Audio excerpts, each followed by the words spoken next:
Morvi, earlier today, Vice President Sara Duterte traveled to the province of Bohol to emphasize with the Boholanos following the death of acting Governor Junicio Balete. Monica, una nang inihayag ng Office of the Vice President na hindi manonood ng SONA sa TV man o alinmang gadget si Vice President Sara Duterte bilang nasa probinsya siya ng Bohol upang makiramay sa pagkamatay ni acting Bohol Province Governor Junicio Victor Balete.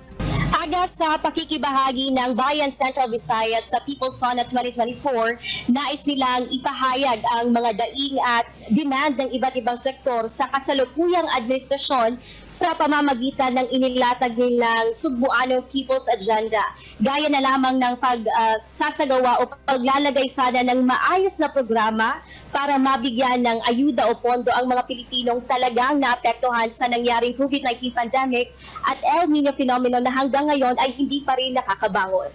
Dito sa Tejero Elementary School, iilang bata na lang from kinder to grade 2 ang umiyak nang dalhin sa kani-kanilang classroom. Mas marami pa rin ang estudyante na excited at masaya sa unang araw ng klase.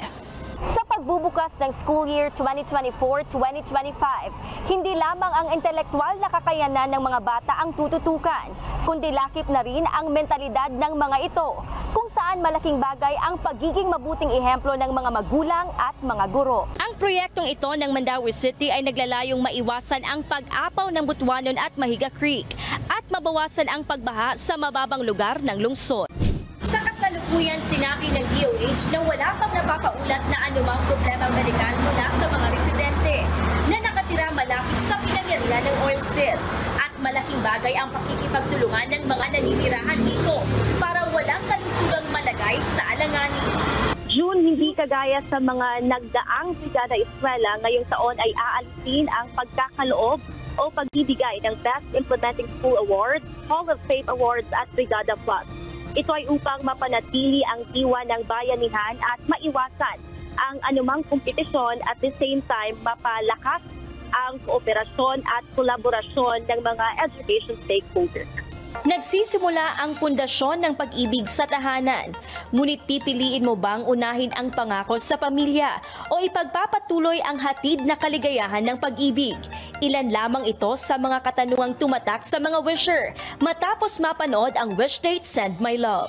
Bagaman nandyan ang banta ng pagtaas ng dengue at leptospirosis ngayong tag-ulan, mayroon ng maayos na koordinasyon ang DOH Metro Manila sa bawat lokal na pamahalaan para sa agarang aksyon. Tuloy-tuloy din ang kanilang information dissemination drive para maipaalam sa mga tao ang mga dapat gawin para maiwas sa mga naturang sakit. Ayon kay Secretary Herbosa, patuloy pa ang ginagawang pag-aaral sa pagpapalit ng pangalan ng ahensya, lalo't nangangahulugan ito ng karagdagang pondo. Ang bandang Mundane ay nagsimula lamang sa isang DIY recording project. Bit-bit ang kanilang pagmamahal sa OPM at kanilang dedikasyon.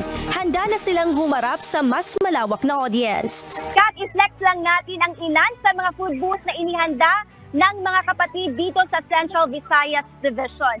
Dito sa aking likuran ay ang food booth mula sa South, sa Ubaog, Suwa, Dalaget at Uslob Chapter. At syempre, ang kanilang inihandang pagkain, hindi mawawala ang ipinagmamalaking lechon ng Cebu, malasang malasa. At syempre, ang Uslob ay kilala dahil sa kanilang whale shark watching, kaya makikita natin sa kanilang food booth ang disenyo ng butanding. Ayan. Nel, puspos ng galak at kawang-gawa ang araw na ito para sa members Church of God International.